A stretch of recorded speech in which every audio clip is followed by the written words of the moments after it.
Hi guys, how you all doing?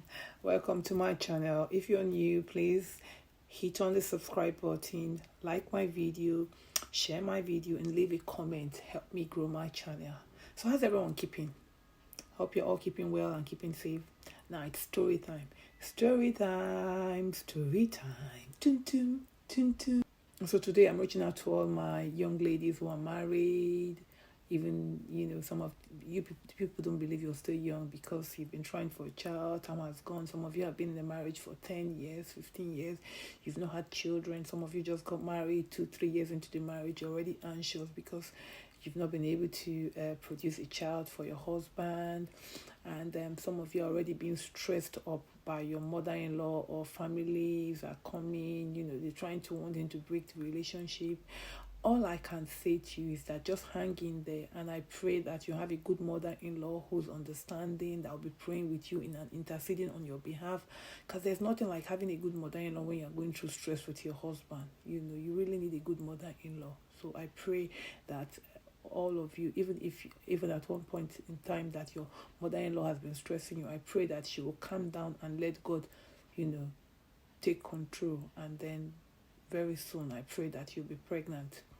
So the reason why I'm talking about this pregnancy is because I see a lot of people, going from church to church, feeling frustrated, feeling anxious, worried, and looking at their mate and say, when will it be mine? When will it be my turn? Some people even go as far as possible to even buy babies, or sometimes pretend to be pregnant. All of these things are not called for. Trust in the Lord, you will be a mother, a biological mother. But if you must adopt a child, then it should be something that you will plan with your husband. The two of you should plan it. So let's take a Bible verse. In the Bible, we remember that Elisha was always going to a particular village, and each time he went to that town, there's this rich woman and her husband. They always accommodate him, because every time she saw Elisha, she told her husband, said to her husband, that this man of God is always coming to town. Let us create a space for him where he can be using anytime he's in town. And the husband agreed, and they gave Elisha a place. So when Elisha was given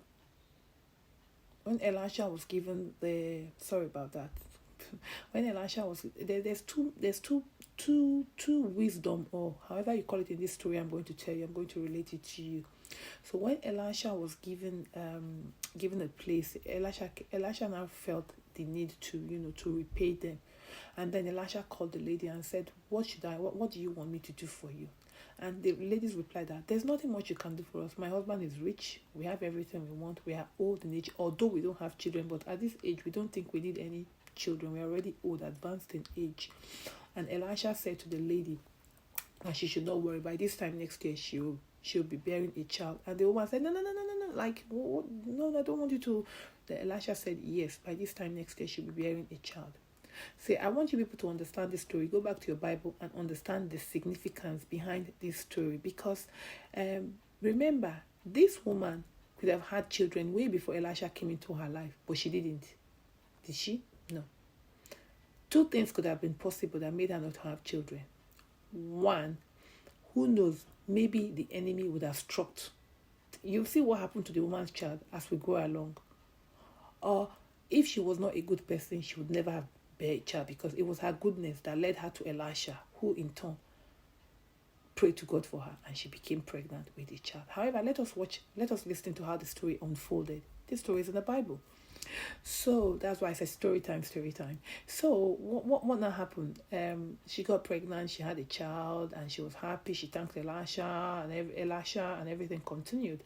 And then one day in the farm, the woman's husband was in the farm with the boy. The boy took ill, and the husband sent the boy to the mother. This place is very significant for women. That is why in this life, there's certain things you don't just blow out to your husband straight away. There's a time for everything. I'm not saying hide information from your husband, but this is the reason why I'm saying this. See what happened. The moment the child was brought to the woman, the child died.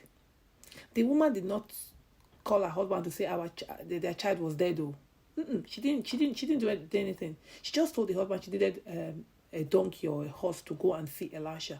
And the guy was like, Why? Why are you going to stress the man of God? But if the woman had told the husband that the child was dead, I'm betting you the man would have asked her, so the child is dead, what do you want Elisha to do? Please, she would just say, please let them go and bury their child. Think about it. But no, she did not say it. When the husband, she said, it is well, my Lord, it is well. She told her husband it was well and rode and went to meet Elisha. There's many things you should deduct from this story. Nobody has, it was God himself that broke it down for me. No, now look at it. When she went to meet Elisha, he himself did not even know the power that was in him. He thought the power that God gave to him was on his staff of office. I think there's this like a stick, like a rod that Elijah had given to him because he was under Elijah before Elijah died, and Elijah blessed him with that rod. So he, assuming that rod was where the power was, he now gave it. When the woman went to see Elisha now asked, what do you want? What brings you here? She now told him that, my son is sick. Told Elisha what happened to her son. And Elisha now sent his messenger or whoever, his servant, with the woman to go back with the woman. But the woman knew what she wanted. She looked at Elijah, are you joking with me? You are sending your servant to come with me. Elijah had already given the guy, the servant, the staff, the rod to go and use on the child. But the woman was hearing none of it. As in, true, if the woman did not stand her ground, if she did not use wisdom to stand her ground. So, and it was a good thing she refused to leave. She told Elisha that unless Elisha goes with her to that child, she is not going anywhere. Even after Elisha had sent his servant to the woman's house, the Elisha servant used the rod on the child did not get up. And the woman waited until Elisha was ready and insisted, she insisted for Elijah. That's why sometimes in life we must insist, we must hold on to God, we must pray and believe that God will do the impossible for us, because God is our God is a God of impossible. There's nothing that God cannot do. There is absolutely nothing that this God in heaven cannot do. So what happened? The woman and Elisha now traveled back to the woman's place, and then Elisha now went to try and revive the boy. Think about it. When Elisha got there, Elisha even thought it was a small matter, because even after he had laid himself on the boy's body was warm, but there was no life still in the boy. So Elisha had to, this one needed a lot of prayer and focus, and then the boy came back to life. There's a lot of wisdom to be gained from this. There's a lot of morals behind this. One, when there's some difficulties in your hand as a woman, and you know the kind of man that you're married to, he will just nonchalantly say, leave it now, I forget it. It's not because he's a bad person. It's because at that time, you're the only one who God has given the wisdom to see beyond. Like she did. When the child died, she didn't tell the husband the child was dead. She used that wisdom and said it was well. She didn't even say it to anybody. She went to look for the man of God to come back.